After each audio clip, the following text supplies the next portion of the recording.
सुप्रभातम बच्चों। मैं कक्षा 8 को संस्कृत में पाठ 10 पढ़ा रहा हूँ। सभी बच्चे ध्यानपूर्वक समझेंगे। पाठ का नाम है नीति नवनीतम। ठीक है, नीति नवनीतम का अर्थ यहाँ पर सदाचार से लिया गया है। तो प्रस्तुत पाठ मनुस्मृति के कतिपय श्लोकों का संकलन है जो सदाचार की दृष्टि से अत्यंत महत्वपूर्ण है। तो आगे श्लोकों में देखो, अभिवादनशीलस्य नित्यं वृद्धोपसेविनम् चत्वारि तस्य वर्धन्ते आयुर्विद्या यशोबलम। तो अभिवादनशीलस्य बोलते हैं हमेशा प्रणाम करने के स्वभाव वाले को, नित्यम बोलते हैं हमेशा, वृद्धोपसेवनम बड़ों और वृद्धों की सेवा करने वाले, चत्वारि मीन्स 4, तस्य मीन्स उसकी, वर्धन्ते मीन्स बढ़ते हैं, आयुर्विद्या आयु और विद्या, यशोबलम यश और बल। इन पंक्तियों का अर्थ क्या हुआ? बड़ों बूढ़ों को प्रणाम करने वाले व्यक्ति के और हमेशा बड़ों की सेवा करने वाले व्यक्ति की आयु, विद्या, यश और बल, ये 4 चीज़ें अपने आप बढ़ती है। ठीक है, अगला देखो, यम माता पित्रो क्लेशम सहेते संभवे निर्णाम न तस्य निष्कृति साक्या क्रुतुम वर्ष सतैरपि। तो यम माता पित्रो, तो माता पितरों किसके लिए बोलते हैं? माता और पिता। ठीक, क्लेशम, क्लेशम बोलते हैं कष्ट के लिए, सहते, सहते मीन्स सहना, सहन करना, संभवे, संभवे बोलते हैं पैदा होने पर। ठीक है, निर्णामा, निर्णामा बोलते हैं मनुष्यों के। ठीक, न तस्य निष्कृति ही साक्या क्रुतुम वर्ष सतैरपि। तो साक्या बोलते हैं सकता है, वर्ष सतह बोलते हैं 100 वर्षों में। तो इन पंक्तियों का अर्थ समझिए। इन पंक्तियों का अर्थ क्या है? मनुष्य के जन्म के समय जो कष्ट उसके माता पिता सहते हैं, उस कष्ट का निस्तार 100 वर्षों तक भी नहीं किया जा सकता है, अर्थात उसका ऋण या बदला 100 वर्षों तक भी नहीं चुकाया जा सकता है। ठीक है, अगला श्लोक देखो, तयोर्नित्यं प्रियं कुर्यादाचारस्य च सर्वदा तेष्वेव त्रिषु तुष्टेषु तपः सर्व समाप्यते। तो तयोर्नित्यम, तयो बोलते हैं उन दोनों का, उन दोनों कौन? माता पिता। ठीक है, प्रियम, प्रियम किसके लिए बोलते हैं? अच्छा, प्रिय। ठीक है, और कुर्यादाचारस्य च सर्वदा, सर्वदा बोलते हैं हमेशा, कुर्यादा बोलते हैं करना चाहिए। ठीक है, तेष्वेव, तो तेष्वेव किसके लिए बोलते हैं? तेषु प्लस तेष्वेव, तेषु मीन्स उनमें, त्रिषु मीन 3, ठीक है, और तपः मीन तपस्या, सर्वा मीन सभी। ठीक है, और समाप्यते बोलते हैं समाप्त हो जाती है। अब देखो आगे देखो, हमेशा उन दोनों का, उन दोनों को माता पिता का और गुरु का।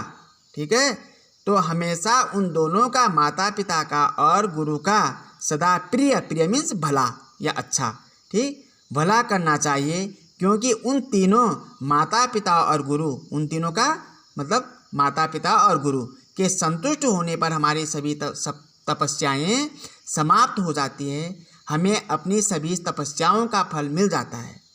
इसमें दिया गया है ना, तयोर नित्यम प्रियम कुर्यादाचारस्य च सर्वदा तेष्वेव त्रिषु, त्रिषु मीन तीनों, तुष्टेषु, तुष्टेषु किसके लिए बोलते हैं? संतुष्ट होने पर, जब तीनों संतुष्ट हो जाते हैं, तपः मीन तपस्या, सर्व मीन सभी, समाप्यते, समाप्यते बोलते हैं समाप्त हो जाती है।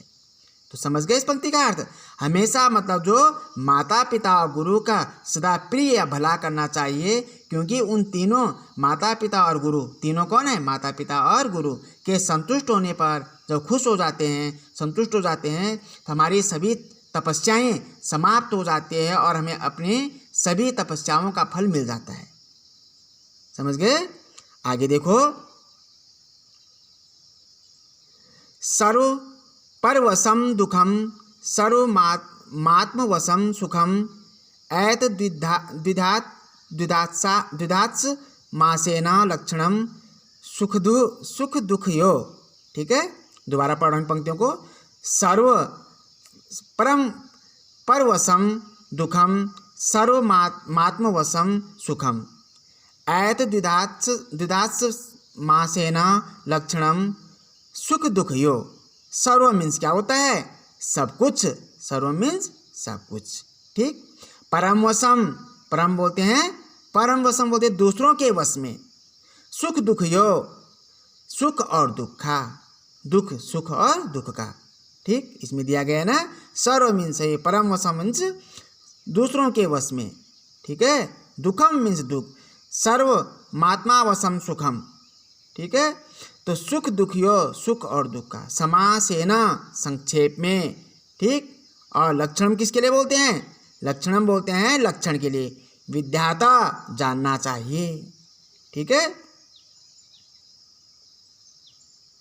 विद्याता मीन्स जानना चाहिए। इन पंक्तियों का अर्थ देखो अब। ठीक।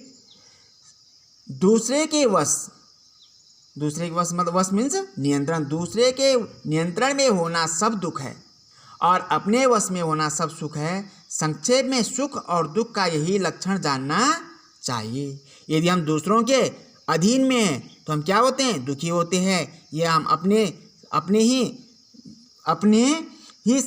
वश में हैं, अपने ही नियंत्रण में हैं। तो संक्षेप में देखो, सुख और दुख का यही लक्षण जानना चाहिए। संक्षेप में हमें क्या है? सुख और दुख का यही लक्षण जानना चाहिए। यत् कर्मः कुरुतो अस्याः स्यात् परितोषो अंतरात्मनः तत्प्रयत्नेन कुर्वेत विपरीतम तो वर्जयेत। ठीक है। अब यत् कर्म, यत् मीन्स जो, कुर्वतः मीन्स करते हुए, अंतरात्मा अंतर आत्मा का, परितोषा बोलते हैं संतोष, प्रयत्नेन प्रयत्न पूर्वक, कुर्वेत मीन्स करना चाहिए। इन पंक्तियों का अर्थ देखो। ठीक है। जिस कार्य को करते समय अंतर आत्मा संतुष्ट हो उस कार्य को प्रयत्न पूर्वक करना चाहिए। जिस कार्य को हम कर रहे हैं और उसको करते समय यदि हमारी अंतर आत्मा संतुष्ट है तो उस कार्य को हमें प्रयत्न पूर्वक मतलब करना चाहिए। ठीक। यदि इसके विपरीत, यदि हमारी आत्मा संतुष्ट न होने वाले कार्य को कर रही है तो उसको कभी नहीं करना चाहिए। जिस कार्य को हम कर रहे हैं और हमारी आत्मा संतुष्ट नहीं है तो उस कार्य को हमको नहीं करना चाहिए। समझ गए? अब है दृष्टिपूतम न्यसेत पादम वस्त्रपूतम जलम पिबेत सत्यपूताम वदेद द्वाचम मनहापूतम समाचरेत।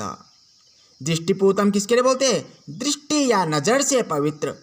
हम किसी के नज़र में क्या होते हैं? अच्छे बनते हैं, उसको बोलते हैं दृष्टि मीन्स नज़र, नज़र से पवित्र। पदम मीन्स पैर। ठीक है। पदम मीन्स क्या होता है? पैर। न्यसेता रखना चाहिए। वस्त्रपूतम बोलते हैं वस्त्र से पवित्र। पिबेता पीना चाहिए। सत्यपूताम सत्य से पवित्र। वाचम बोलते वाणी। ठीक है। वाचम किसके लिए बोलते हैं? वाणी के लिए। वदेता बोलना चाहिए। मनहापूता मन से पवित्र। समाचरेता आचरण करना चाहिए। तो इन पंक्तियों का अर्थ देखिए। ठीक है। दृष्टि से पवित्र अच्छी तरह देखकर, पैर रखना चाहिए। वस्त्र से पवित्र छानकर जल पीना चाहिए। सत्य से पवित्र सच्ची वाणी बोलनी चाहिए तथा मन से पवित्र आचरण करना चाहिए। ठीक है। तो पाठ में क्या दिया गया है? इस पाठ में सदाचार के बारे में बताया गया है कि हमें क्या करना चाहिए? अपने जो कार्य है उसको हमें कहाँ करना चाहिए? कहाँ प्रयोग करना चाहिए? सही समय सही वक्त और सही इंसान पे, सही कार्य पे करना चाहिए अपने समय को। ठीक है। सभी बड़ों को क्या करना है? बड़ों का हमें आदर और सेवा सम्मान करना चाहिए। माता पिता गुरु का अधिकतर इसमें वर्णन किया गया है। जिन्होंने हमें जन्म दिया है, जिन्होंने हमें आगे चलने का, पढ़ने का, सीखने का रास्ता दिखाया वो गुरु हैं। इन सभी का हमें सम्मान करना चाहिए। सभी बच्चों को पाठ समझ में आएगा। यदि कोई पर दिक्कत और परेशानी होती है तो मुझे कॉल करके और मैसेज करके दोबारा पूछ सकते हैं। धन्यवाद।